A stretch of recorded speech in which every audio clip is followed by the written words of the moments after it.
साहब को मैं आपके यहाँ से कहता हूँ, एलजी साहब इस पे आप इंक्वायरी करा दीजिए। एक किसने किया, किसने आर्डर निकाला? हम तो साफ कह रहे हैं, जम्मू कश्मीर की सरकार, जो चुनी हुई सरकार, लोगों की चुनी हुई सरकार, उमर अब्दुल्ला सरकार का डिप्टी चीफ मिनिस्टर यहाँ पे आके कह रहा है कि जनाब जम्मू कश्मीर की सरकार की मर्जी से नहीं हुआ। आप इंक्वायरी करा दीजिए एलजी साहब। ये पुलिस आपकी थी, जेडीए का वाइस चांसलर, वाइस चेयरमैन आपका था, ये आपका लगाया हुआ है। आप अगर कहते हैं नहीं हुआ, आपके ऑर्डर से नहीं हुआ, तो फिर इन ऑफिसरों की इतनी जरूरत कि एलजी को भी नहीं पूछा और चीफ मिनिस्टर को भी नहीं पूछा, अपनी मर्जी मन मर्जी की है। तो इसलिए मैं एलजी साहब को यही रिक्वेस्ट करूंगा कि आप इस पे इंक्वायरी क्यों, जिन जिन ऑफिसरों ने किया उनको आप सस्पेंड करिए। सर बीजेपी कहते हैं कि एलजी साहब से कहां जाएगी सर? जब भैया आप पत्रकार हैं ना, किसके लिए? आप खोज करें ना, आप दुनिया को बताएं ना सच क्या है।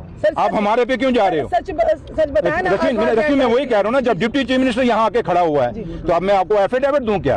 अगर आप इतने पत्रकारिता करते हैं तो जाइए खोज करके दिखा दीजिए हमें, पूरी दुनिया को। अगर हमने किया है तो हम भुगतेंगे और जिन्होंने किया फिर उनको भुगताइए। इसलिए कैसे बोल पाएंगे आप? अब हम बताइए, पत्रकारों पर अगर ये हो रहा है क्योंकि टारगेट किया गया, देखिए मीडिया को आने की अनुमति नहीं थी। मैंने एक चीज कहूंगा, अंग्रेजों ने बड़ा जुल्म ढाया था हिंदुस्तान के ऊपर। क्या भगत सिंह, राजगुरु, सुखदेव अगर कहते हैं हम क्यों कुर्बानी दें? कुर्बानियां तो लगेंगी भैया, ऐसे निजाम से बचने के लिए और निकलने से। तो इसलिए आप मत कहें, आप हो सकता है मेरे ऊपर क्या कुछ नहीं होता, लेकिन मैं सच बोलना छोड़ दूंगा क्या? नहीं, सच बोलेंगे। आप लोग सच बोलिए, क्यों नहीं बोलेंगे? कितने मकान ढह जाएंगे यार। ये देश है, ये देश ऋषियों पीर पैगंबरों का है। ये ऋषियों, वो देश हिंदू और मुसलमान का बराबर का देश है। ये देश किसी एक जात और बरादरी का नहीं है। इसलिए ये देश जानता है कि जब जब भी हुक्मरानों ने सख्ती की है, इस देश के आम लोगों ने और खासकर गरीबों ने जवाब दिया है। इसलिए जम्मू भी तमाशा नहीं बनेगा, जम्मू भी समझ रहा है कि क्या हो रहा है हमारे साथ। इसलिए आप इसी से समझ सकते हैं कि जब एक कुलदीप शर्मा साहब अपनी जमीन, उसके बाद पता नहीं थोड़ी सी जमीन होगी, मुझे लगता है वो कोई इतने बड़े अमीर आदमी नहीं है, बड़े नॉर्मल से मुझे लगा उनके पहनावे से, और बच्चे बेटी उनके साथ थी। तो उस आदमी ने कितनी बड़ा अपना दरिया दिल दिखाया, उन्होंने अपनी जमीन दी।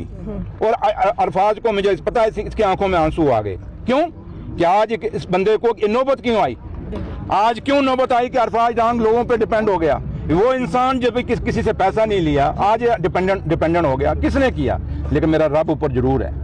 रश्मि, एक बात मेरी याद रखना, जितना मर्द कहते हैं ना सता गरीब को गरीब रो देगा, पता लगेगा उसके मालिक को तो कब्र से भी तुझे खोद के निकालेगा। इसलिए मैं आपको साफ कहता हूँ, मैं वो आदमी नहीं हूँ। मैंने आपको पहले भी कहा, मैं वो नहीं हूँ जो बातें डर के कहूंगा या छुप के कहूंगा कि कल मेरे पे क्या होगा। मैं एक इस प्लेटफॉर्म से आपको जरूर अश्योर करके जाऊंगा लास्ट में कि मैं यहाँ पे आया हूँ, उमर साहब के कहने पे आया हूँ। उमर साहब पूरी डिटेल उन्होंने मांगी है और ये इस पे जरूर कार्रवाई